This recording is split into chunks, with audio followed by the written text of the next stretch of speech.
Are you on the streets of New York right now? Is that where you are right you now? know, just walking and hanging and living. So it was either this or take a nap, and I went with this. Walking, living, hanging, and napping. But that's the dream, isn't it? Oh, my God. If only. If only. Are you nervous about your Spurs, Michelle?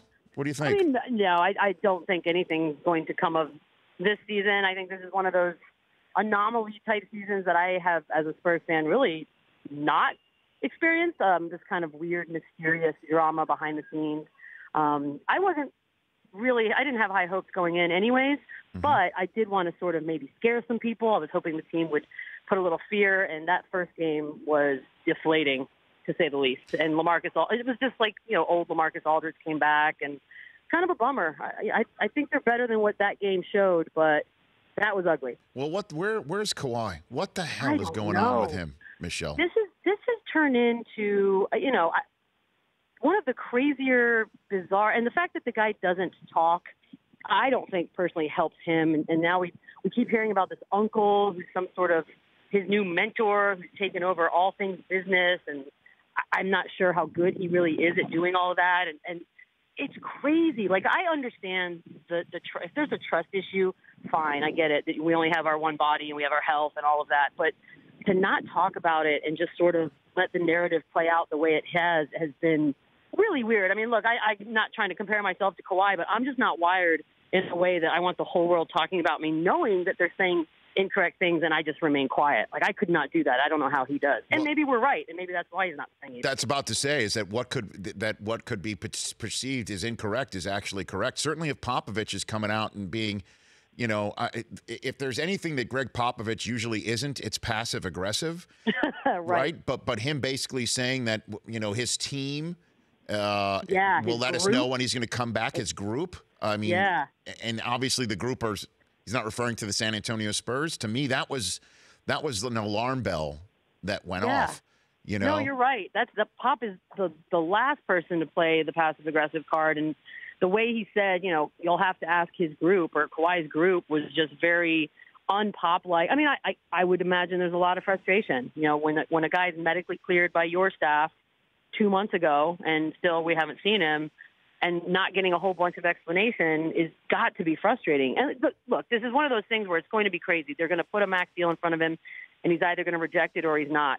But at this point, I don't know how this relationship is salvageable if it's as bad or weird as it seems on the outside. It's interesting, Michelle, because Popovich, known as the Belichick of the NBA, and vice versa. No, seriously, is that now we're seeing when the championships, if you will, aren't being won. Now we're hearing both. It's similar with both people that they grade on their players. Gronk's not showing up today. Neither is Brady for the voluntary workout. Amendola telling Mike Reese of ESPN that Belichick is an a-hole sometimes. And now we're hearing that Kawhi might not want to play for Popovich. I mean, it's kind of interesting when you think about it. I mean, they're both very alpha, strong men of few words in some sense. Although I think Belichick is more of he's got more of a myopic view. I think it's sort of just football, whereas I think Pop tends to veer into other realms, as we all know very well, whether it be politics and whatnot.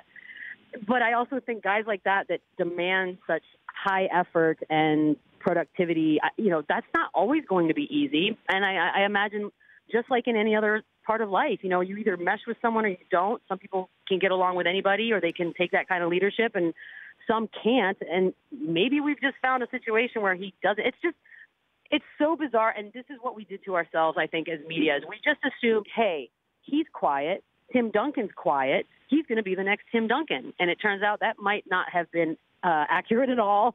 You put Max in front of him and he walks away. I guess we have all the answers we've ever needed. So do you think that maybe Popovich has maybe a different attitude towards players, or that's now been the same but now has changed in the viewpoint of the players because it's a different century and a different way of going about it? I mean, that's the subtext with what's going on in New England and potentially with Kawhi, is that these guys, these all-time GOAT coaches, might not have what it takes to reach the new millennium.